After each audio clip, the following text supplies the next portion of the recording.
Rain poured heavily that night, drumming against the hood of a battered pickup parked outside a lonely diner on the edge of town. Inside sat a man in his late 30s, grease-stained hands clutching a coffee cup that had long gone cold. His name was Ethan, a single dad doing his best to hold his world together with duct tape, long hours, and quiet prayers no one ever heard. Just as he was about to leave, headlights flickered through the storm. A sleek silver car sputtered to a stop right outside the diner, steam hissing from its hood. The woman who stepped out was clearly not from around here, elegant, wearing a soaked beige coat, holding her phone up with no signal, frustration written across her face. Ethan didn't think twice. He grabbed his jacket, stepped out into the storm, and called out, "Need some help, ma'am?" She hesitated, wary at first. But when their eyes met, hers sharp yet exhausted, his kind but worn, she nodded. "It just died on me," she said, her voice shaky. "And there's no signal." Ethan lifted the hood, light from his phone cutting through the rain. "You've got a bad alternator. I can fix it enough to get you home." He worked quietly, his hands steady despite the cold wind. When he finished, she offered money. He refused. "Just a sandwich would be enough," he said with a smile that didn't quite reach his tired eyes. She laughed softly, surprised. "You fixed my car for a sandwich?" "Ma'am," he said gently, "a good sandwich can fix a long day." Inside the diner, they sat across from each other. She introduced herself as Claire, a marketing executive from the city who'd taken a wrong turn heading home.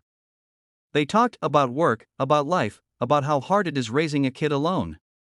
When Ethan mentioned his little daughter, Lily, her smile softened. "You must be a great dad," she said. He shrugged. "Trying to be.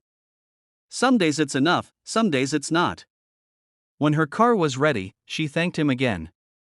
"You're a good man, Ethan," she said, before driving away into the storm. He thought that was the end of it, just a small act of kindness exchanged between strangers. But the next morning, everything changed. The next day started like any other for Ethan, early, cold, and quiet.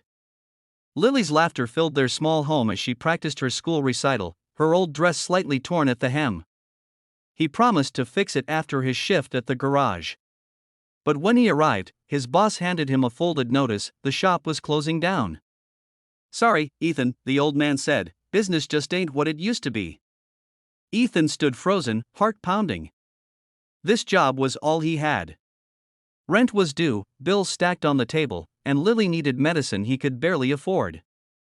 Still, he smiled through the ache, told his boss it was okay, and walked out into the gray morning, unsure what came next. That afternoon, a shiny black car pulled up outside his small rented house.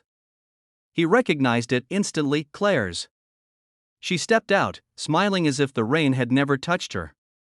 "You didn't tell me you worked at Johnson's garage," she said softly.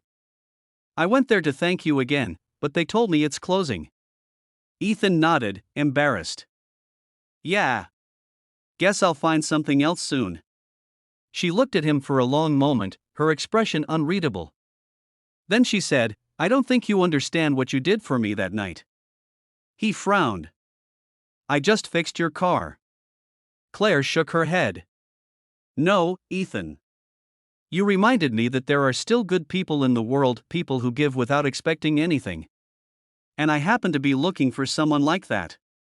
She reached into her coat pocket and handed him a business card. "I own a small chain of auto shops in the city. I need someone to run one of them, someone I can trust." Ethan blinked, stunned. "You're serious?" "Completely. You're exactly the kind of person I want on my team. And if you say yes, I want to help you move closer, maybe even help Lily get into a better school." He couldn't speak. His throat tightened as he looked at the card in his trembling hand. "Why me?" Claire smiled warmly. "Because you fixed more than my car that night, Ethan. You fixed my faith in people." Tears welled in his eyes. "I don't know what to say."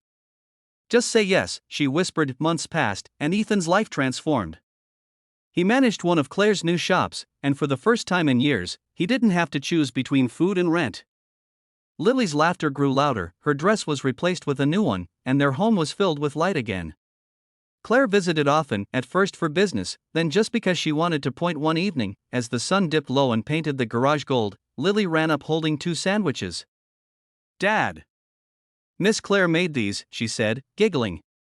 Ethan looked at Claire, who smiled shyly. I thought maybe I could return the favor, she said. He laughed, shaking his head.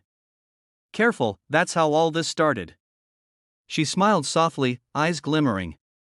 Then maybe it's a good thing it did. And in that quiet moment, surrounded by the smell of oil and bread, laughter echoing off the walls, Ethan realized something.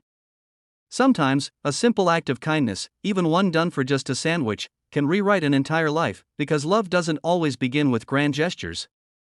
Sometimes, it starts with a broken car, a warm meal, and 2 hearts brave enough to care again.